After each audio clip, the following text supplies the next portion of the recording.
మనలో ప్రతి ఒక్కరి మనసులో ఏదో ఒక కల ఉంటుంది కదా. జీవితంలో ఫలానాది సాధించాలి, ఇది చెయ్యాలి అని ఓ బలమైన కోరిక ఉంటుంది. అది బహుశా స్వంతంగా ఒక బిజినెస్ స్టార్ట్ చేయాలనుకోవటం కావచ్చు. లేదా ఎప్పటినుంచో నేర్చుకోవాలి అనుకుంటున్న ఒక కొత్త స్కిల్ కావచ్చు. లేదంటే మనం ఊహించుకునే ఓ సరికొత్త లైఫ్ స్టైల్, ఓ డిఫరెంట్ జీవితం కూడా కావచ్చు. ఈ కలల గురించి మనం ఎంతగా ఆలోచిస్తాం, రకరకాల ప్లాన్లు వేస్తాం, ఫ్రెండ్స్తో, ఫ్యామిలీతో గంటల తరబడి దీని గురించే మాట్లాడతాం. అయితే ఇన్ని చేసినా సరే ఆ మొదటి అడుగు మాత్రం పడదు, దాన్ని ఎప్పటికీ మొదలుపెట్టరు. అసలు ఎందుకిలా జరుగుతుంది? ఒక్క స్టెప్ కూడా ముందుకు వేయలేకపోవడానికి కారణమేంటి? దీని వెనక మనకు తెలియని ఏదైనా సైకలాజికల్ రీజన్ ఉందా? చాలామంది ఇది బద్ధకం అనుకుంటారు, కానీ కాదు. అసలు విషయం వేరే ఉంది. ఏదైనా ఒకటి స్టార్ట్ చేయడం అనేది మన మైండ్కి చాలా డేంజరస్గా అనిపిస్తోంది, ఒక రకమైన ప్రమాదంలా ఫీల్ అవుతుంది. అసలు మ్యాటర్ అంతా ఇక్కడే ఉంది. చూడండి, ఒక ఐడియా మనసులో ఉన్నంతసేపు అది పర్ఫెక్ట్గా ఉంటుంది.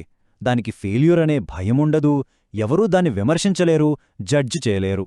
ఒక పక్కేమో మన మైండ్లో అద్భుతంగా, ఎలాంటి లోపం లేకుండా కనిపించే ఆ పర్ఫెక్ట్ కల.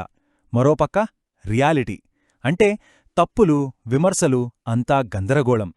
ఈ రెండిటి మధ్య ఉన్న తేడానే మనల్ని వెనక్కి లాగేస్తోంది. మన బ్రెయిన్కి ఈ కన్ఫ్యూజన్, ఈ అనిశ్చితి అస్సలు నచ్చదు. అందుకే మన మైండ్ మనల్ని ప్రొటెక్ట్ చేయడానికి ఒక సింపుల్ మాట చెప్తుంది. అదేంటంటే, రేపు చేద్దాంలే. కాని ఆ రేపు అనే చిన్న వాయిదా ఉంది చూశారా, అదో చైన్ రియాక్షన్లా మారిపోతుంది. ఆ రేపు కాస్త వచ్చేవారం అవుతుంది, ఆ వచ్చేవారం కాస్త వచ్చే ఏడాది అవుతుంది. చివరికి ఏం మిగులుతుంది? ఆ అందమైన కలలన్నీ అయ్యో అప్పుడే చేసి ఉండాల్సింది అనే పశ్చాత్తాపంగా మారిపోతాయి. అయితే ఈ పోస్ట్పోన్మెంట్ అనే చక్రవ్యూహం నుండి బయటపడటానికి ఒక పవర్ఫుల్ నిజముంది. ఇది చాలామందికి చాలా లేటుగా తెలిసొచ్చే నిజం. ఆ నిజమేంటో తెలుసా? అసలు స్టార్ట్ చెయ్యకపోవడం కంటే ఏదో ఒకలా తప్పులతోనైనా సరే స్టార్ట్ చేయడం 1000 రెట్లు బెటర్. ఇదో విషయం మన అస్సలు మర్చిపోకూడదు. ఈరోజు మనం ఎక్స్పర్ట్స్ అని, సక్సెస్ఫుల్ పీపుల్ అని మెచ్చుకునే ప్రతి ఒక్కరూ ఒకప్పుడు బిగినర్సే. వాళ్లు కూడా కన్ఫ్యూజన్తోనే మొదలుపెట్టారు. వాళ్ల ఫస్ట్ స్టెప్ కూడా ఎన్నో సందేహాలతోనే పడింది.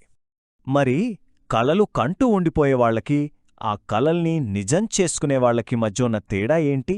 ఆ తేడా చాలా సింపుల్, ఒక్కటే ఒకటి. వాళ్ళు నేను రెడీ అని ఫీల్ అవ్వకముందే స్టార్ట్ చేస్తారు. సక్సెస్ అయిన వాళ్ళందరిలో కామన్గా ఉండే అలవాటు ఇదే. ఎందుకంటే క్లారిటీ అనేది ఆలోచిస్తే రాదు, యాక్షన్ తీసుకుంటే వస్తుంది. మనం పని మొదలు పెట్టాకే దారి ఏంటో స్పష్టంగా కనిపిస్తుంది, అంతేగాని కూర్చుని ఆలోచిస్తూ ఉంటే కాదు. కాబట్టి కాన్ఫిడెన్స్ కోసం, సరైన టైం కోసం వెయిట్ చేయడం ఆపండి.